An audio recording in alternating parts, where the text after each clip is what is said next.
Você já parou para pensar que a Bíblia, esse livro tão antigo, pode conter a explicação sobre o mundo, o mal, o sentido da vida e até o seu futuro? Já tentou ler e parou em Gênesis? Já ouviu falar de Davi, Moisés, Apocalipse, mas nunca entendeu como tudo se conecta? Então segura isso. A Bíblia não é uma coleção de histórias soltas. Ela é uma única narrativa, com começo, meio e fim. Uma história real, com guerras, traições, milagres, promessas, juízo, restauração.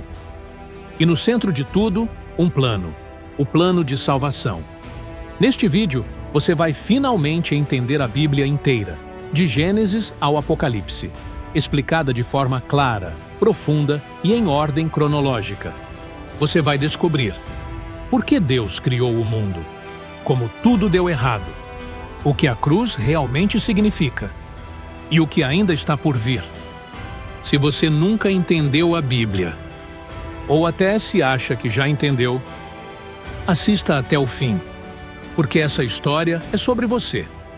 E depois de hoje, você nunca mais vai olhar para a Bíblia, nem para a sua vida, do mesmo jeito. No princípio, só havia Deus. Não havia tempo. Não havia dor. Não havia escuridão. Apenas um Deus eterno, perfeito e cheio de amor.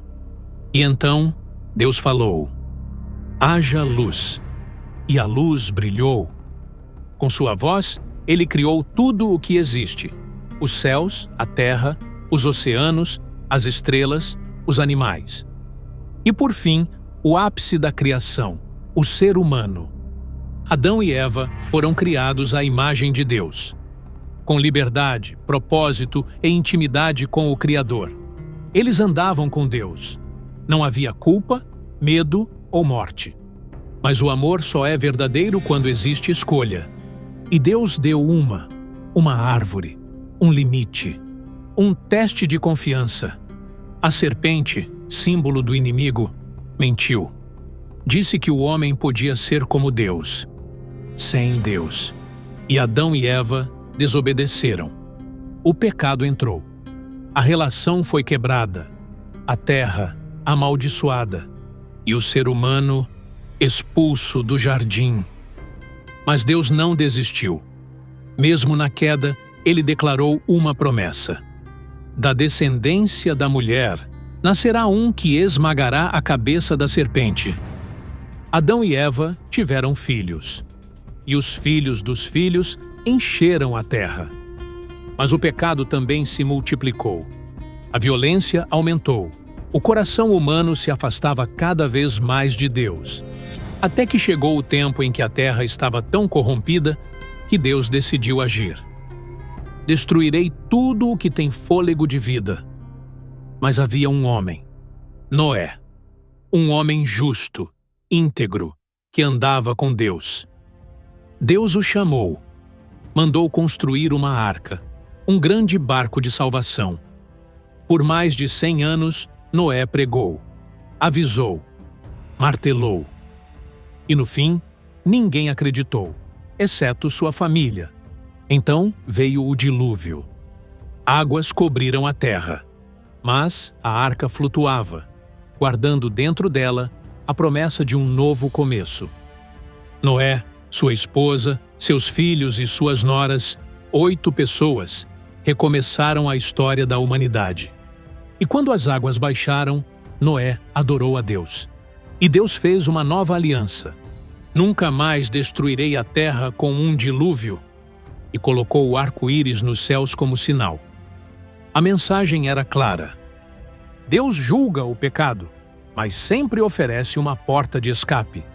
A arca era mais do que madeira, era um símbolo profético. Assim como houve um único caminho para escapar do juízo, também há hoje um só caminho: Jesus Cristo. Os filhos de Noé encheram a terra. Sem, Cã e Jafé deram origem a povos e nações. A humanidade voltou a se multiplicar. Mas com o tempo, voltou também a se rebelar. Em vez de buscar a Deus, os homens tentaram subir aos céus por conta própria. construíram uma torre, a Torre de Babel, um símbolo de orgulho e independência. Então Deus confundiu as línguas, e os povos foram espalhados. Mas mesmo em meio à confusão, Deus já tinha um plano.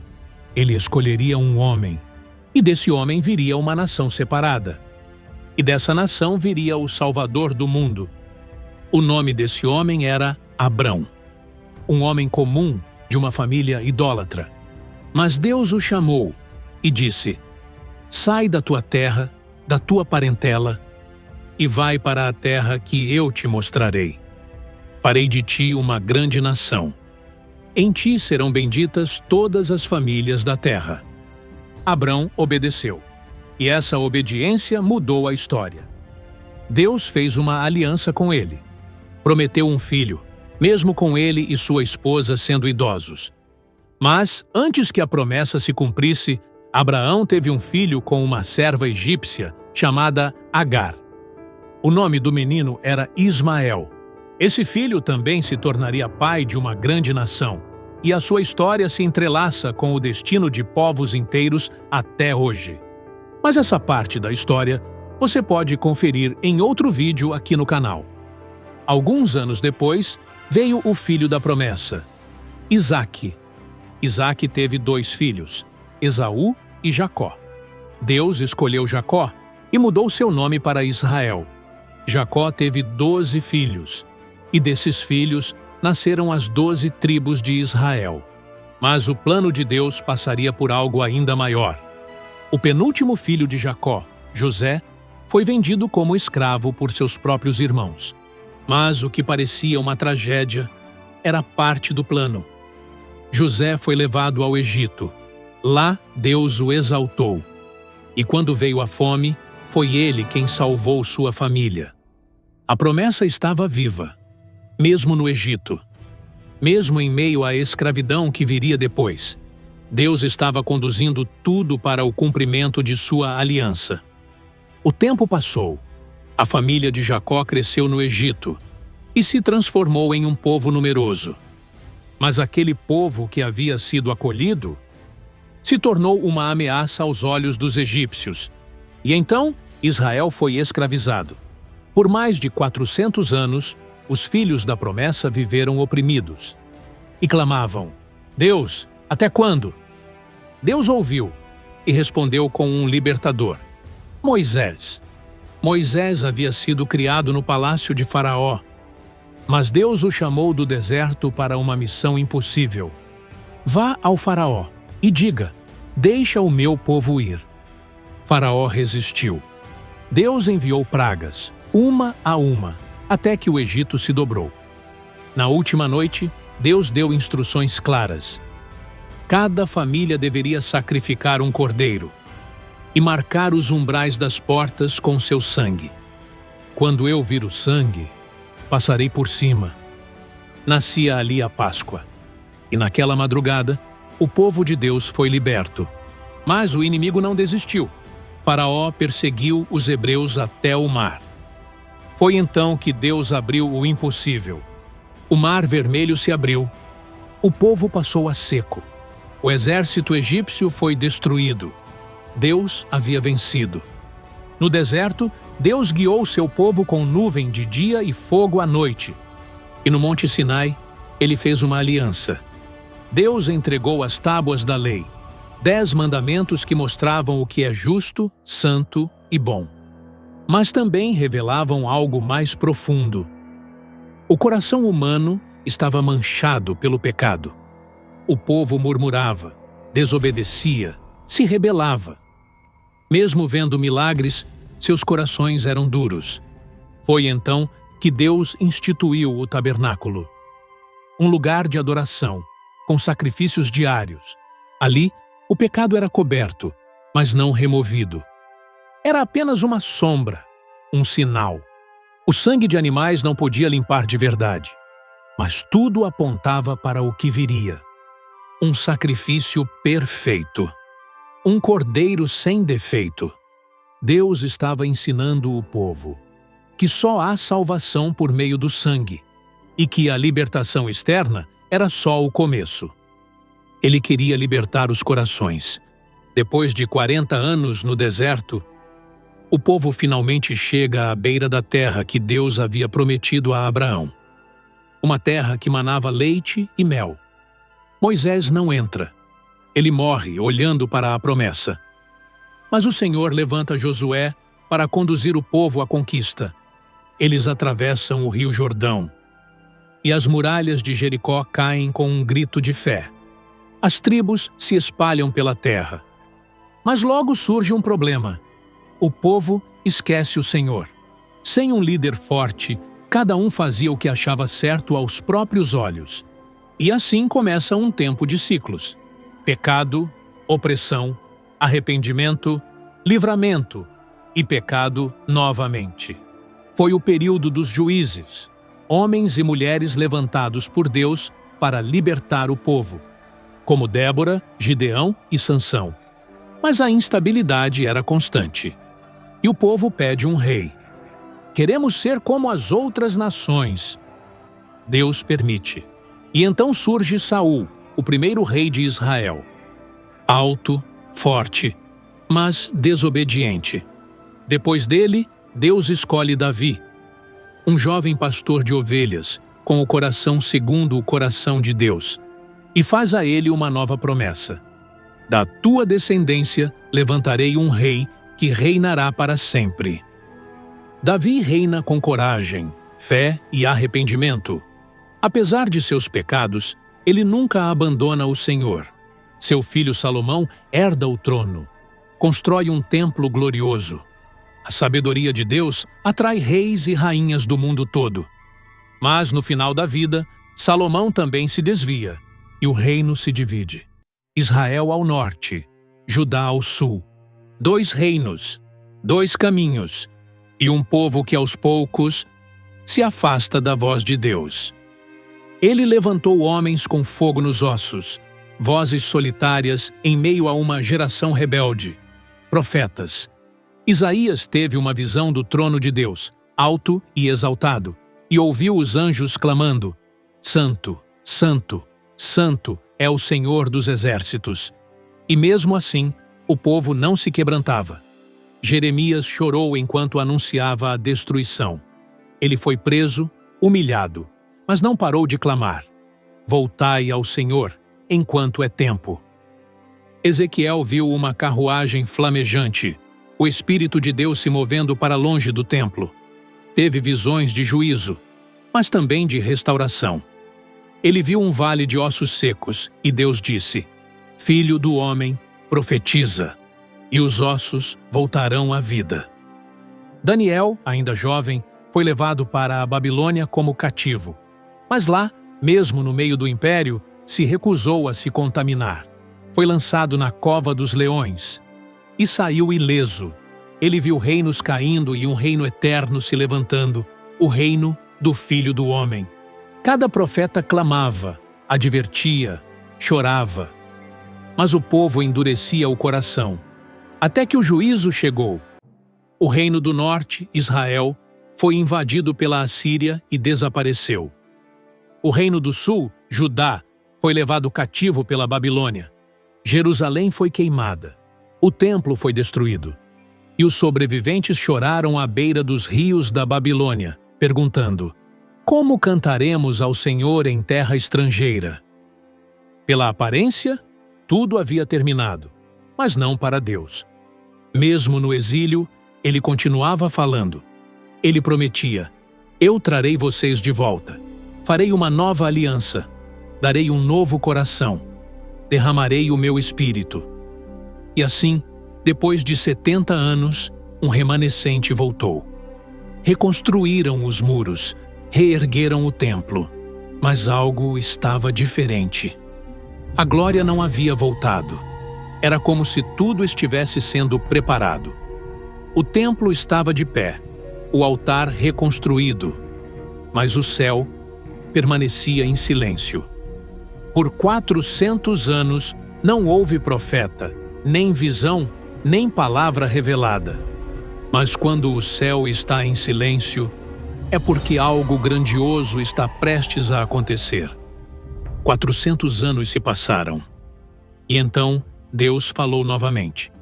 Mas desta vez não foi por meio de profetas. Foi por meio de um bebê. Em uma pequena cidade chamada Belém, nasceu Jesus. Não em palácio, mas numa manjedoura. Não cercado por reis, mas por animais e pastores. Um nascimento simples, mas carregado de eternidade. A palavra se fez carne. Deus se fez homem. O Criador entrou na criação. Os anjos anunciaram: hoje, na cidade de Davi, nasceu o Salvador. Ele é o Cristo, o Senhor. Ele cresceu em sabedoria, trabalhou como carpinteiro e, aos 30 anos, começou a ensinar. Mas ele não ensinava como os outros. Ele dizia: eu sou o pão da vida. Eu sou a luz do mundo. Eu sou o caminho, a verdade e a vida. Ninguém vem ao Pai, a não ser por mim. Ele curava os doentes, ressuscitava os mortos, perdoava pecadores, tocava os intocáveis e amava os rejeitados. Mas nem todos aceitaram sua mensagem. A elite religiosa se incomodou. O Império Romano se sentiu ameaçado. E o povo se dividiu. Jesus não veio para montar um exército. Ele veio para vencer uma guerra invisível: o pecado, a morte, o inferno. E para isso, ele teria que morrer.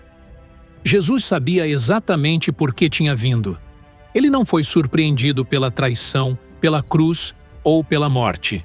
Ele caminhava voluntariamente em direção ao sacrifício. Desde o início de seu ministério, ele dizia que o Filho do Homem seria rejeitado, entregue, morto, mas ressuscitaria ao terceiro dia. Era por isso que ele tinha nascido. Na última ceia, ele partiu o pão e disse: isto é o meu corpo, entregue por vós. Pegou o cálice e disse: este é o meu sangue, o sangue da nova aliança, derramado para perdão dos pecados. Naquela noite, ele foi traído com um beijo, preso, acusado por falsas testemunhas, julgado no meio da madrugada por um tribunal religioso corrupto.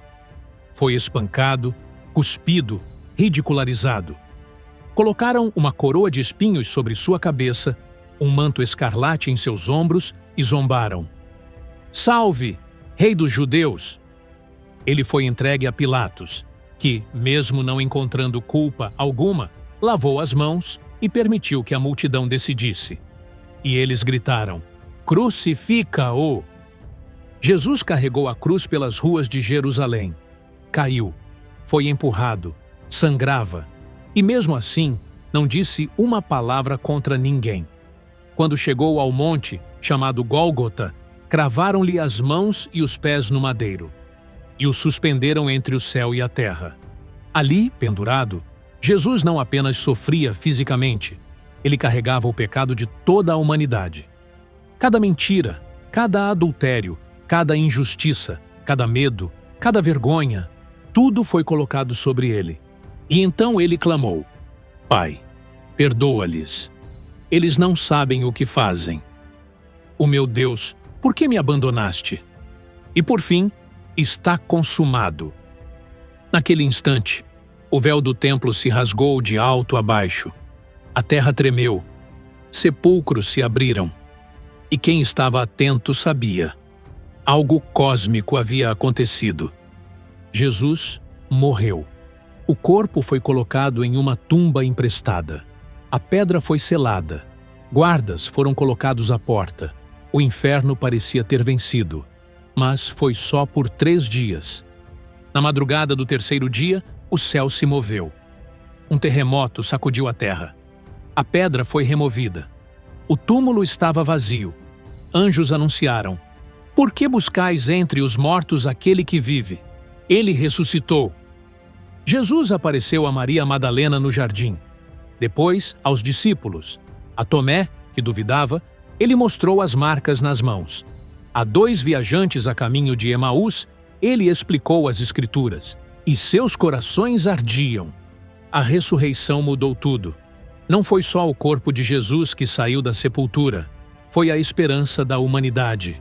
A morte foi vencida. O inferno foi derrotado. O pecado foi pago. E então ele declarou: toda a autoridade me foi dada no céu e na terra. Ide, preguem, façam discípulos, batizem em meu nome. E lembrem-se, eu estarei com vocês todos os dias, até o fim. A cruz não foi fracasso. A cruz foi o centro do plano eterno. E o túmulo vazio é a maior prova de que a salvação é real. Jesus havia vencido a morte, mas ainda não havia terminado sua missão. Durante 40 dias após a ressurreição, ele apareceu a seus discípulos, ensinando sobre o reino de Deus. E antes de subir aos céus, ele fez uma promessa: ficai em Jerusalém até que do alto sejais revestidos de poder. Então, diante dos olhos dos discípulos, ele foi elevado às alturas. Poucos dias depois, no dia de Pentecostes, a promessa se cumpriu. O Espírito Santo foi derramado com poder. Línguas de fogo, vento impetuoso e corações incendiados. Homens simples se tornaram testemunhas ousadas. Pedro, que havia negado Jesus, agora pregava com autoridade. 3.000 pessoas creram em um só dia. A igreja havia nascido.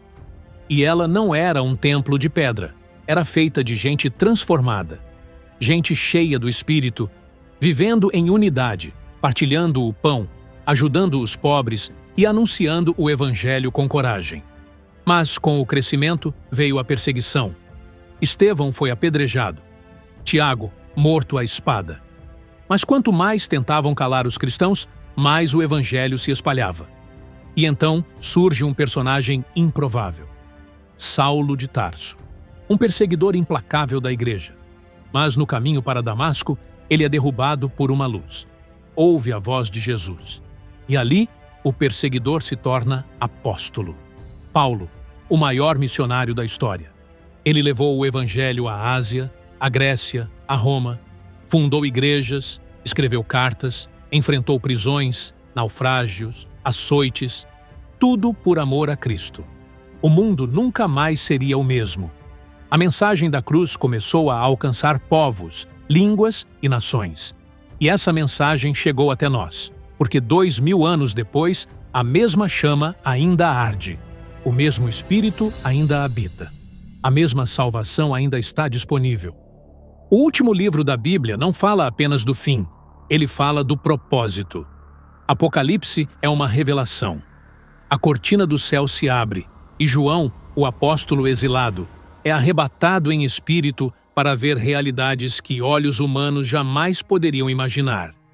Ele vê Jesus glorificado, com olhos como chamas de fogo, cabelos brancos como a neve, e voz como o som de muitas águas. O mesmo Jesus que foi pendurado numa cruz, agora reina com glória eterna. João vê 7 igrejas, representando a igreja de todas as eras. Vê 7 castiçais, 7 estrelas, e recebe mensagens diretas do próprio Cristo. Depois, vê o trono de Deus, relâmpagos, trovões, adoração incessante. Seres celestiais clamando: Santo, Santo, Santo é o Senhor Deus Todo-Poderoso. E então, um livro selado com 7 selos aparece. Ninguém podia abri-lo. Até que surge o Cordeiro, como se tivesse sido morto. Ele é digno. E ao abrir os selos, os juízos começam. Os 4 cavaleiros do Apocalipse saem: o da conquista, da guerra, da fome e da morte. A terra treme. O céu se agita. Uma batalha espiritual é revelada. Há anjos e demônios, trombetas, taças de ira, terremotos, estrelas que caem e multidões clamando por justiça. A besta se levanta. O falso profeta engana as nações. O dragão, figura do próprio Satanás, é lançado contra a mulher, símbolo do povo de Deus. Mas em meio a tudo isso, há um povo fiel. Aqueles que não se curvaram à imagem da besta, nem negaram o nome de Jesus. Eles são perseguidos, mas vencem, porque não amaram a própria vida mais do que amavam a verdade. E então, os céus se abrem. Um cavalo branco surge, e sobre ele está aquele que é fiel e verdadeiro. Seus olhos são fogo. Em sua coxa está escrito: Rei dos reis e Senhor dos senhores. Ele vem para julgar e guerrear com justiça. O exército celestial o segue. A besta é derrotada. O diabo é lançado no lago de fogo. E o último inimigo a ser vencido é a morte. Depois do juízo final, João vê a maior de todas as visões, a Nova Jerusalém. Um novo céu e uma nova terra. A cidade santa descendo do céu como uma noiva enfeitada para o seu noivo. E uma voz diz: Eis que o tabernáculo de Deus está com os homens. Ele habitará com eles. Eles serão o seu povo. E Deus enxugará de seus olhos toda lágrima. A morte já não existirá. Nem dor, nem luto, nem clamor. Porque tudo o que era velho passou. A árvore da vida reaparece. O rio da vida corre do trono. Os redimidos reinam com Cristo para sempre. E a história que começou com a separação termina com união eterna. Não haverá mais escuridão. O próprio Deus será a luz, e os seus servos o servirão face a face. Essa é a esperança dos salvos. Essa é a promessa final. Essa é a vitória de Cristo. E ao terminar sua visão, João ouve a última promessa: Eis que venho sem demora. E a resposta que ecoa dos céus é: Vem, Senhor Jesus. Você acabou de ouvir a história que explica tudo, do Gênesis ao Apocalipse, do pecado à redenção, da cruz até a eternidade. A Bíblia não é um livro religioso, é uma carta de amor. E o nome no final é o seu. Jesus morreu a sua morte para que você viva a vida dele. E hoje, essa história pode se tornar a sua. Mas isso é só o começo. Aqui no canal, você pode ir mais fundo. Tem um vídeo completo sobre Gênesis, outro sobre a divisão dos reinos de Israel. Tem as profecias de Isaías, os milagres de Elias e Eliseu, a jornada radical do apóstolo Paulo e o mistério revelado no Apocalipse. Clica aqui, escolhe um tema e continua com a gente.